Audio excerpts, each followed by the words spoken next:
Salut les amis, c'est Ben de Golf Factory, je suis de nouveau avec Mika. Salut. On va vous faire un petit rapport de bataille Bushido où on va jouer tous les deux un starter de 75 riz. Donc moi je vais jouer la vague sauvage avec son contenu de cette figurine et toi Mika tu vas nous jouer la préfecture de Ryu. Donc à tout de suite, on va jouer le scénario, un des scénarios du livre de règles. On vous présente tout de suite les bandes, le déploiement et le scénar. Donc le déploiement est déjà fait, c'est Mika qui a gagné le toast sur le déploiement des décors. Je me suis donc déployé en premier, donc moi je me suis déployé comme ceci. Avec, j'ai fait une belle ligne de bakemono donc, qui se compose de Maître Yoda, dit Wekshu, IG, son garde du corps. J'ai eu du coup un pillard, un lancier, un bushi, un archer et un frappeur bakemono. Avec la carte horde et le thème de l'escorte, les cartes contenues dans le starter de base de la vague sauvage. Donc la carte, la table pardon, avec trois scénars, trois objectifs de zone de contrôle de 4 pouces, des petits, qui se trouvent en point central et après excentrés de 6 pouces de chaque côté du centre. Mika quant à lui, qu'est-ce que tu joues de beau Mika? Il s'est déployé aussi en ligne. Le starter de la presse avec Takashi Akira, le samouraï ici, qui est équipé de la vigueur du dragon, qui est un exploit key. Amélioration équipement. Il y a Hiromasa ici qui lui est équipé des cartouches en papier. Il y a Takashi Tetsuya qui est ici, qui est équipé de rien du tout. Takashi Mika, donc c'est la demoiselle qui est ici, qui n'a aucun équipement et aucune carte d'amélio non plus. Et ensuite Ima, le petit Ashigaru ici, qui est équipé de l'amélioration formation de la préfecture de la préfecture tout court. Voilà. Et on se retrouve à la fin du tour 1, parce que ça va courir. Donc fin du tour 1, ce qui devait arriver arriva. Nous avons couru comme des fous à droite à gauche, pour aller nous mettre au milieu de la forêt. Donc moi j'ai couru un petit peu de partout, j'ai quand même Wekshu qui a réussi à faire un petit exploit ici, là, qui se cache derrière l'arbre. Qui a réussi à aller sucer le ki avec son exploit de drain psychique sur... j'ai perdu son petit nom, son samouraï qui est devant.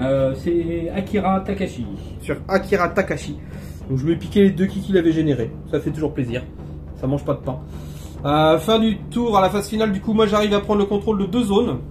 Et la zone centrale est contestée parce qu'il y a pas mal de monde dessus. Enfin, on est 2 chacun, mais du coup, personne ne l'a. Personne ne l'a pris. Donc début du tour 2. Donc fin du tour 2, on est rentré dans le cœur du sujet à se faire une bonne petite poutre. Donc on peut poser les cams parce que tout se passe par là. Là ça tape de partout. Donc pour faire simple, ici, la petite danseuse ici est venue chercher mon bakemono, mon frappeur bakemono, en 2 passes d'armes, elle l'a découpé. Là il a fait un tir, mais entre le malus d'avoir bougé, le fait que je sois minuscule, il a rien fait. Ouais, voilà. Ensuite du coup il a été au combat. Au combat il a rien fait non plus. 2 lanciers qui se tapent dessus, qui font tous les deux de la défense, bah forcément ça fait rien. Ah, c'est moi qui a été le bloqué volontairement. Parce que du coup, là, IG a réussi à grappiller un petit point de vie au samouraï qui est là grâce à une attaque en puissance, parce qu'il a quand même une armure de 3, le garçon en face. Le petit monsieur qui était là, le petit chauve là, lui s'est retrouvé, il a pris l'archer que j'avais envoyé en bonsaï devant là, en suicidaire, qui a été rejoint du coup par lui pour l'épuiser, et derrière par le petit qui est caché en dessous, le petit Bushi Bakemono qui a fait un beau combo de la mort qui n'a rien fait. Parce qu'il a fait une réussite à 0, donc il a rien fait. C'était dommage parce que l'action était belle. Ouais, j'avais réussi à l'épuiser, il était en sous-nombre de 2, je le surprenais. Donc c'était plutôt pas mal. Mais bon, il est mort quand même sous les coups du frappeur. Parce que je suis en train de me dire que ça aurait été bien qu'il meure par lui, parce que ça aurait été beau. Mais bon, c'est le Bushi qui est pas là pour taper le pire. C'est que ce soit l'archer qui tue. Oui, voilà, je lui compte pas trop quand même. Et ensuite, bien sûr, le frappeur, avant d'y aller, il a invoqué un petit lancier pour garder l'objectif quand même. Donc, ce qui fait qu'au total des points, je remarque 2, 4, 6 points de scénario. Donc, ça me fait monter à 10 points de scénar. C'est ça. De toute façon, ça va être reset. Donc, je prends le point de victoire. Et on reset les points de scénario. Et on attaque le tour 3. Donc, début du tour 3. Mika gagne l'initiative. Il active Takashi Akira. Bernard. Parce que pareil. Pour taper sur IG. Pareil. Je prends un risque. Tu prends un risque? Ouais. Moi aussi, tout en défense. Tout en attaque. Bon bah ça va, je prenais pas un risque. Donc je fais 5 et 1, 6 et 1, 7 et 1, 8. Non, 7. 8. Ah, t'as plus 5? Ouais. Tu vas me relancer le 5. Pas sympa. Alors 5, 6, 7. Je fais 1, bien joué. 4 et 1, 5 et 1, 6 du coup. Prouesse mêlée, je relance un dé. Donc 5, 6, 7 contre 6. 6, tu passes de 1. Je passe de 1, plus 1, t'as pas d'armure. Armure 1. Ah donc pas plus 0 du coup. Qu'est-ce que tu vas nous faire de voir les gars? Allez. Ah, ça va être chaud. 5 et 2, 7. 7 dans le 1. Tu vas en faire un, je crois. Ouais, tu vas en faire un. Ah, je t'en fais 15, je voulais te tuer. Il lui en reste un. T'as de fortes chances de traquer quand même. Bon, fin du tour 3. Mika, ça va? Bah non, franchement les Bakemono, je comprends pas cette faction. On en parlera en résumé, on fera un petit débrief sur ça. Fin du tour 3 et on va s'arrêter là parce qu'en fait Mika il a eu 2 craquages négatifs, positifs pour moi. Un tout à l'heure au tour 2. Non mais celui-là c'était normal quoi. Ça. Ouais mais le 1 il fait mal, après bon c'est sûr qu'ils étaient à 3 dessus. Bah, je pensais qu'il allait tenir un tour de plus mais bon. Voilà, il vient d'en avoir un ici avec son petit... Après c'est ton petit paysan Assyrie qui est mort. Mais il vient de faire un sur le jet de défense, donc il s'est fait one shot par le Bushi qui est pas... par le pillard, je veux dire, qui est pas... C'est même pas que lui soit mort.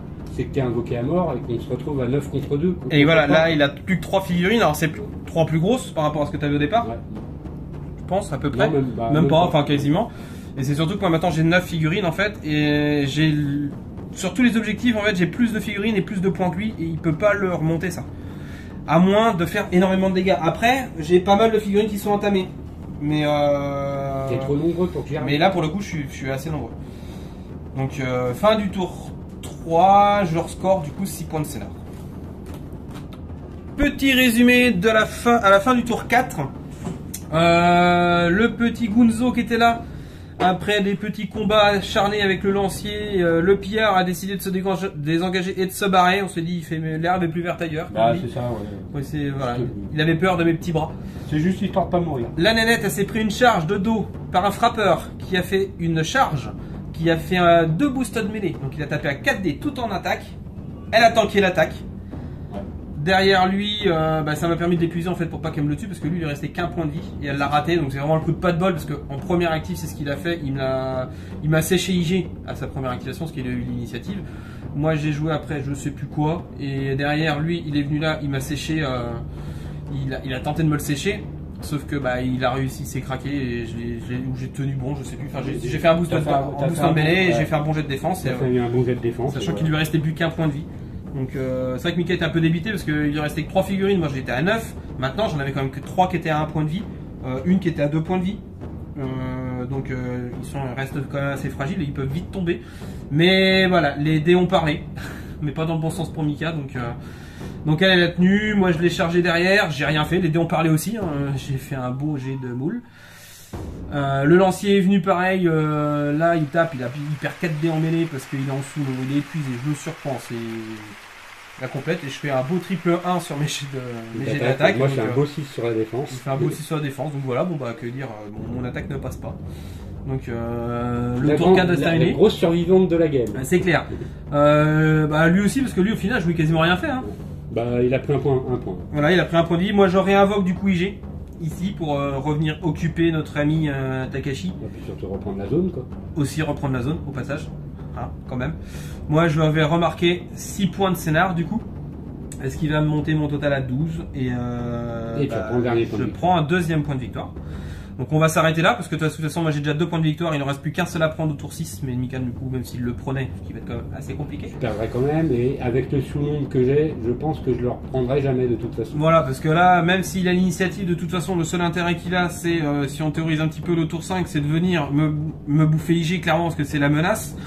Moi clairement je vais tout mettre en défense, hein. J'ai quand même beaucoup de ki donc je vais pouvoir même le booster, hein. Quitte à lui foutre 5 ou 6 dés, je m'en bats les steaks un peu. Ce que je vais faire c'est qu'il meurt pas, parce qu'il m'apporte les points sur la zone. Après je peux toujours ramener Yoda qui est planqué dans l'arbre là, pour ramener des points aussi. Ouais, voilà. L'archer tout seul il tient ta zone, il risque rien. Là j'ai qu'un pillard, lui après s'il se rapproche de toute façon au tour d'après, moi je réinvoquerai un mec là. Moi je résumerais ça dans, tu peux mettre 3 figurines sur chacune des tiennes. Donc à partir de là... Voire plus si infinité si j'arrive à en réinvoquer d'autres. Donc voilà, on va passer au petit débrief, à tout de suite. Petit débrief donc de cette partie sur les 2 starters qui sont la vague sauvage et la préfecture de Ryu. Alors Mika a toujours une petite aversion à affronter la vague sauvage. J'ai jamais gagné contre. D'ailleurs, si vous pouvez me mettre en com, comment vous faites pour gagner contre du bakemono, je serais bien content d'avoir des informations. Mika, il cherche des infos. Ouais. Moi j'y arrive, hein. J'ai réussi à les tournois, en tournoi à les retourner, mais et non, Mika, voilà, il désespère à chaque fois contre les bakemono, il n'arrive pas à les gérer, il sait pas. Alors voilà, pour moi c'est pas ingérable, c'est pas une faction qui est facile à prendre en mode on invoque, mais pour moi c'est pas ingérable. Après voilà, il a pas encore trouvé la technique, la combo pour le faire, mais ça viendra. Hein. Peut-être que j'y arriverai un jour, mais moi je ne désespère pas. Mais... C'est au même titre que moi je désespérais de te faire rater des tests de peur, et regarde sur notre dernière partie, j'ai bien réussi à te faire rater des tests de peur. Hein. C'est vrai. Donc faut pas désespérer. Donc, comme on dit, en quasiment 2 ans de Bushido, j'ai jamais gagné contre. Bon, c'est comme ça. L'espoir fait vivre. Voilà. Après j'en ai quand même perdu pas mal. Hein. Voilà, pour relativiser, comme je disais, à la fin du tour 4, donc victoire des bakemono, 2 points de victoire à 0. Moi je finis la partie avec 8 ou 9 figurines sur la table. Plutôt correct. Confortable, hein. J'ai commencé à 7, je finis à 9. Alors j'ai un petit peu grugé entre guillemets parce qu'on faisait une partie avec les starters. Et je me suis quand même permis d'invoquer parce qu'on a joué le contenu des starters. Après j'ai eu des doublettes de figurines parce que j'ai réinvoqué les figurines qui étaient déjà de base en fait. Moi j'ai 2 fois le starter donc j'ai pu le faire. C'est vrai que si vous commencez la faction et que vous avez que le starter, bah, vous n'aurez pas suffisamment de figurines pour invoquer. Vous allez devoir attendre d'avoir des morts pour pouvoir réinvoquer en fait. Donc vous dépenserez pas les 7 figurines avec le contenu du starter. Peut-être que ça aurait changé la diff. Maintenant, ça reste le contenu du starter. Ça reste des doublettes de figues, donc on peut mettre en proxy en n'importe quoi. Hein. Oui, un abo vert avec une petite épée et un petit bouclier, ça se trouve un peu de partout. Hein. Un gobelin limite peut faire l'affaire. Bah, exactement. Donc voilà. Donc c'est pour ça qu'on s'est mis d'accord. On se dit oui, bon, je vais invoquer un peu. Après, je l'ai pas fait trop burné pour certaines figues, notamment avec IG, que j'aurais pu jouer vraiment plus offensif, plus agressif. Ah ouais, clairement, oui. Je l'ai fait un peu sur la retenue, plus sur la défense. Là, je l'ai vraiment joué en mode horde où on prend les zones en fait. Moi, la vague, je la prends vraiment comme ça parce qu'ils ont quand même pas une létalité énorme, à part certaines figurines dans la bande comme IG qui peut vraiment faire très mal. Mais bon, voilà, c'est pas un gros samouraï non plus, mais il a pas de relance, il a pas tout ça. Maintenant, il a ses 3D de base, il a l'attaque en puissance, il a +1. Il peut faire des bons dégâts, il peut booster assez. Il a l'armure, il a la parade. Voilà, il est pas mal. Il résiste bien. Maintenant, il a que 4 points de vie, mais il résiste bien, il tape bien. Maintenant, vu qu'il est réinvocable grâce à Wikchu, on peut se dire, je l'envoie en missile, je charge, je mets tout en attaque, tant pis si je meurs derrière. De toute façon, moi je lui avais mis le médaillon spirituel qui fait que quand il meurt, il redonne 4 i, plus 1, parce que c'est le trait du thème qui fait qu'on gagne un ki pour chaque perte. Pour chaque perte. Donc du coup, en fait, quand il meurt, il redonne 5 ki à la bande. Ça coûte 6 $ à invoquer, donc en fait il meurt, ça ne coûte que 1 ki derrière pour le faire revenir. Donc on peut clairement le sacrifier. Hein, se dire je l'envoie en missile, je vais tenter de faire le maximum de dégâts, je meurs et je reviens après. Oui, c'est ça, bien sûr. Et là, il ferait beaucoup plus mal, je pense. Après, on invoquerait quasiment que lui, parce qu'on pourrait le faire quasiment à tous les tours. Mais en même temps, il va faire des dégâts. Donc moi, je l'ai pas joué dans cette optique-là, je l'ai joué dans l'optique on va défendre, on se met au milieu, on bloque, et on prend le contrôle de zone. Là, j'ai vraiment joué sur le contrôle de la carte. T'as quand même bloqué 3 tours, mon gros samouraï qui tâche, quoi. Bah, il a fait son taf. Moi, c'est ce que je lui avais demandé. Je lui avais donné les consignes avant la partie, hein, briefing avant match du coach, et je lui ai dit tu bloques un gars au milieu, peu importe, tu prends le plus gros, tu le bloques. Bah il a fait le taf. Ouais, il a fait son boulot. Il a fait son boulot, il a fini par mourir, ce qui était normal, hein. C'était normal qu'il meure, mais il a fait son taf. Bah écoute, j'espère que la partie vous a plu. Mika, t'as un truc à rajouter? Non, t'as fait le tour je pense. Après, bah moi de mon côté, très bon starter, le starter préfecture. Bon bah là je vais pas démontrer toute la puissance de la chose, mais c'est comme je l'ai dit, parce que les bakemono je sais pas les prendre, j'arrive pas à les jouer. Mais ça reste un très bon starter, assez polyvalent quoi. Donc, voilà. Il y a du samouraï qui est bon, ouais, qui a un bon rapport qualité-prix. Il y a un petit tireur, un petit Ashigaru qui paye pas de mine mais qui pour son coup il vaut 6. Voilà, il vaut 6. Il vous fait les scénars pour Siri quoi. Ouais. Donc il reste très bien. Et puis 2 petits samouraïs pas armurés, mais qui eux aussi sont polyvalents dans le sens que ils sont aussi bons en attaque qu'en défense, donc c'est que du bon. Ouais, voilà. Bah, en fait, c'est ce qu'on avait dit à la présentation du starter. Voilà. Un bon petit starter. Donc voilà, j'espère que ça vous a plu ces petites parties de starter versus starter, mais c'est pas fini dans notre avenir parce qu'il en reste quelques-uns des starters. Ouais, on a quelques-uns à faire. Bon allez, à plus.